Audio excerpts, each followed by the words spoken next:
Faire de sa faiblesse son plus grand atout. Let's go!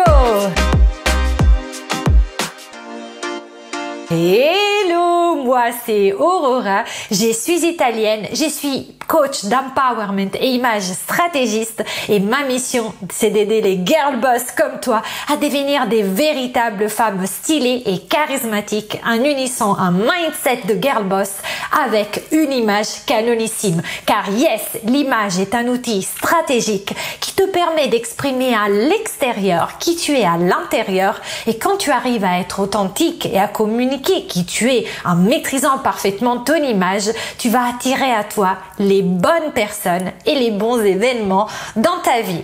Si tu es nouvelle, j'ai un cadeau pour toi. Télécharge dans la barre d'infos le PDF gratuit contenant les 7 pièces incontournables que toute girl boss devrait avoir dans sa garde-robe. Et si tu me suis déjà depuis un bout de temps et tu as envie d'entreprendre ce chemin pour devenir cette femme stylée et charismatique qui sait que l'image est aussi important que le mindset et qu'il faut les deux pour réussir à devenir cette femme stylée et charismatique, cette femme passionnée que tu es, tu peux profiter de 30 minutes de coaching gratuit avec moi en remplissant le questionnaire que tu trouveras dans la barre d'infos. Remplis-le et je t'appellerai pour un call diagnostic. Abonne-toi aussi à cette chaîne et partage-la avec d'autres girl boss qui auraient besoin de plein de conseils, que ce soit sur l'image, sur le mindset, sur l'énergie et bien sûr sur la working girl que tu es. Abonne-toi à cette chaîne et appuie sur la cloche pour ne rater aucune de mes vidéos, et suis-moi aussi sur Insta où tous les jours je te donne des tips morphologiques, de colorimétrie et aussi de mindset. Rentrons dans le vif du sujet de la vidéo d'aujourd'hui. Comment faire de sa plus grande faiblesse son plus grand atout? Tu veux t'affirmer en tant que femme. Tu veux que quand tu l'ouvres, que ce soit au travail, que ce soit en famille, que ce soit avec tes amis, on t'écoute, on te respecte. Tu veux être plus féminine, mais tu as peur. Tu as peur du jugement des autres. Et c'est normal. Dis-toi que c'est normal. Car aujourd'hui, si on regarde, c'est le besoin d'appartenance, le besoin d'être accepté par nos proches est l'un des besoins de tout le genre humain. Donc c'est pas toi, c'est normal, c'est tout le monde qui est comme ça. Et ça tout simplement parce que ça vient de nos ancêtres primitifs où s'ils n'étaient pas ensemble, il y avait un danger de mort. Parce que quelque part, c'était le fait d'être en groupe qui protégeait justement le groupe de personnes par rapport aux animaux sauvages qui étaient à l'extérieur prêts à nous dévorer.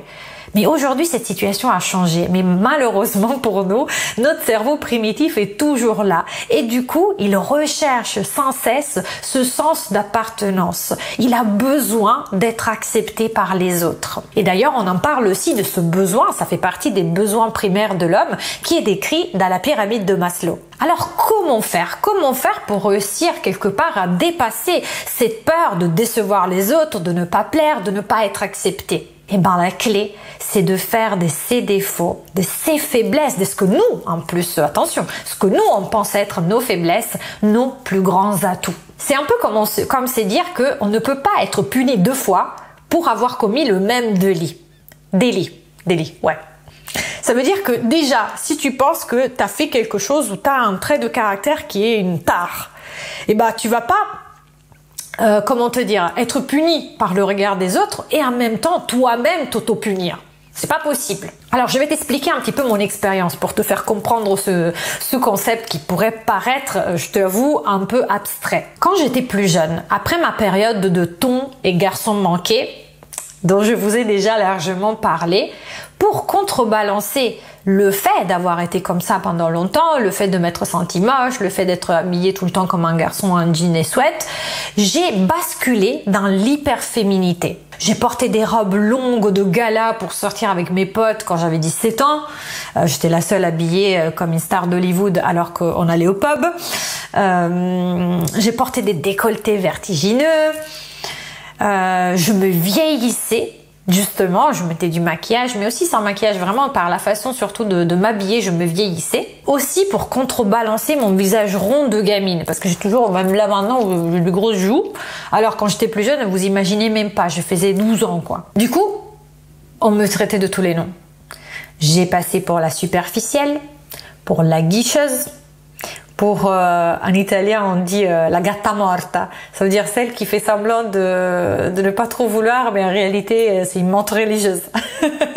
Du coup on me traitait vraiment de tous les noms. Et moi de mon côté je souffrais énormément parce que quelque part j'avais tellement souffert pour découvrir ce côté féminin qu'une fois que je l'avais fait ressortir, je ne voulais plus revenir en arrière, je ne voulais plus être le garçon manqué. Et du coup, je ne comprenais pas pourquoi les gens refusaient ce trait de caractère que j'exprimais. Alors, quand je suis arrivée en France, j'ai décidé de jouer toute autre stratégie. Je suis arrivée à 20 ans en France. Et du coup, j'ai décidé de annoncer que le fait d'être féminine, d'avoir un style de vestimentaire parfois décalé, un peu fantasque, parce que voilà, quand j'étais plus jeune, j'étais encore plus extravertie en termes de vêtements que maintenant. Et ben, c'était un peu ma signature. Je l'ai vraiment annoncé. Je me présentais comme ça, c'est-à-dire que j'essayais pas de gommer ce caractère-là, mais voilà, je l'ai annoncé au monde. À l'école, j'allais habiller n'importe comment, même en stage, même dans l'assurance, j'ai réussi à y aller avec des bottes poilues blanches, pour tout vous dire.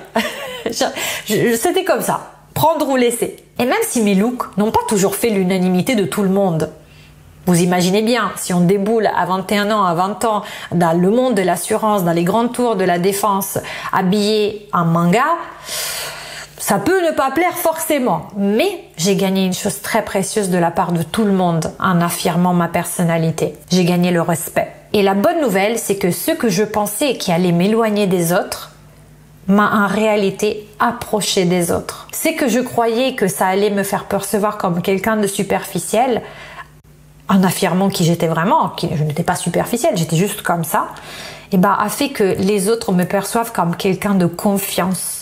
Quelqu'un qui avait ouvert son cœur et qui s'était livré à une relation intime, parce que quelque part, j'allais pas cacher qui j'étais intimement. Je montrais ma vulnérabilité aux autres. Et du coup, avec la sincérité, avec l'authenticité, même dans la façon dont on s'exprime au travers des vêtements, eh ben, j'ai attiré à moi des personnes qui, ou elles étaient comme moi, donc plutôt artistes, plutôt dans le côté justement extraverti, ou des gens qui étaient comme ça à l'intérieur d'eux, peut-être c'est ton cas, mais qui n'osaient pas encore le montrer et qui me voyaient comme un exemple de ce qui était possible. Et je vous rassure, même côté professionnel, tout a roulé sur des roulettes. C'est pas le fait que chez Vente Privée, je travaillais chez, maintenant ça s'appelle VP, mais c'était Vente Privée, qui était déjà une énorme entreprise. C'est pas le fait que là-bas on m'appelle Poum Poum Short, parce que j'étais souvent en short, même l'hiver, bien sûr avec des collants, mais j'étais en short.